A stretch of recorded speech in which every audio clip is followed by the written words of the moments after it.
You might find out that giving oral sex to your partner helps you feel submissive.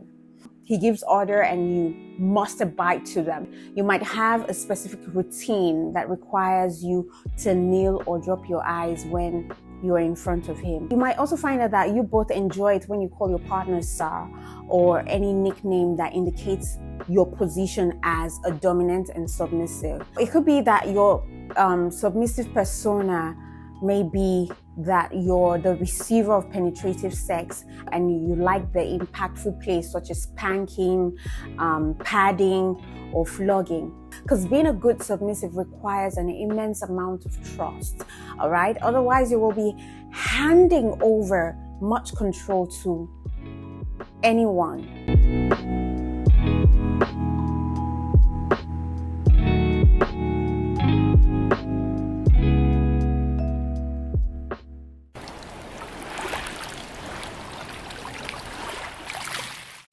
In this video, I'm going to show you how to be a good submissive in bed with your husband or lover. But before I get to the specific activities that submission involves, you will need to understand what it takes to be a good submissive, because in knowing what it takes, it lays the foundation for your words, your behavior, and even thoughts as a submissive. And this doesn't just help you serve your man well in bed, but it helps you determine whether a partner is a good match for you or if he will help you grow as a person and get the most out of your relationship. Of course, the basic rules of submission entails you actively entering into a role play to which you fully consent and you're honest with yourself and your partner in whatever role you take on. Plus, you have an open mind and you're also putting into consideration your mental and physical health. Because being a good submissive requires an immense amount of trust. Otherwise, you will be handing over much control to anyone or your man with whom you're not so sure about or you're not so sure that you're safe with. And as a submissive, during role play, it's your responsibility not to just listen to commands given to you, but also to utilize your safe words if the play approaches your limits. And you should be able to provide feedbacks about the scenes that you create. Mind you, safe words are choosing words that tells you you're uncomfortable with a situation or you're okay. More or less, they are like the green and red lights in your bedroom, especially in the BDSM world. We need to realize that submissive may have specific expectations in scenes and their relationships. And these things include punishments which are agreed upon by both the dominant and the submissive, because each relationship or interaction can look so different. There is no one size fits all type of description of what makes a good submissive. This is also why you might make a great submissive for one partner, but a poor one for another. So it's important that you must determine what kind of submissive you are or what kind of submissive you want to be and how you will interact with your partner, and rely on this foundation to guide your good submissive behavior. Do you understand what I'm saying? Your submission, like everything else in your life, is imperfect, and you're striving to be the best version of yourself, which is also a lifelong project. And you can only work towards being a better submissive tomorrow than you are today. And frustrations in your life or relationship can make it hard for you to be a good submissive from time to time. And that's why it's also very important for you to keep in mind that what it means to be a good submissive can change over time as your relationship changes. For some people, their submission only grows, but this isn't the case for everyone, okay? Also keep in mind that, there are different kinds of submission. You could be a shy kind of sub, or you could be a BDSM brat.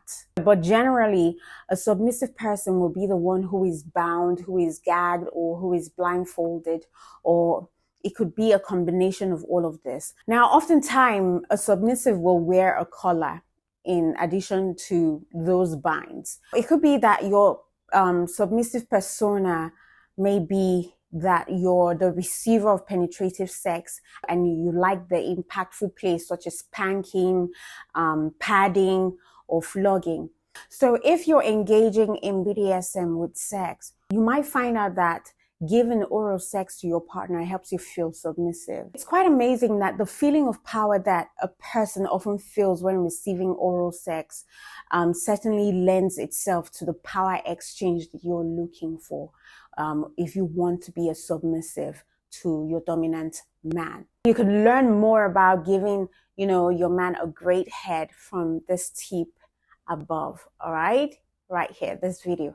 And to really dive into the submissive role, you can ask your partner whether you can perform certain actions such as bringing yourself to an orgasm or changing position. You might also find out that you both enjoy it when you call your partner sir or any nickname that indicates your position as a dominant and submissive. Some power exchange relationship extends outside the bedroom as well. For example, serving your partner at home or even in public can be a sign of subservience. All right. You might have a specific routine that requires you to kneel or drop your eyes when you're in front of him. Many of these things can be adapted to playtime in the bedroom and vice versa. Now, for some people, it's easier to get into a submissive headspace by playing a specific role that is associated with submission while your partner plays an authority role. All right, so here are some few examples like teacher and student role. You also have the boss and employee or the boss and secretary role, which is like the maid in common. You have coach and athlete, or you have doctor and patient, or maybe the nurse. You also have the cop and prisoner, or criminal interrogation or prison scene, whatever. You have personal trainer and clients. You have kidnapper and victim. You have military personnel. He gives order and you must abide to them. You have owner and pet. You also have photographer and, model. You have pirate and maiden. Of course, there are many other scenarios that you could play with your partner, and you could simply be more dominant and be the submissive versions of yourselves respectively. Okay. So that's how,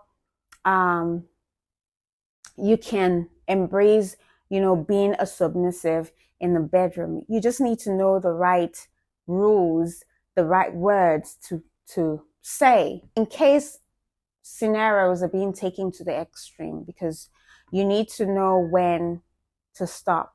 And with that, we come to the end of today's episode. I hope to be back same time tomorrow to give you something really juicy. All right, then. Thank you so much, guys, for being part of the show. Don't you forget to subscribe, hit the notification bell to always get notified whenever I post a video here.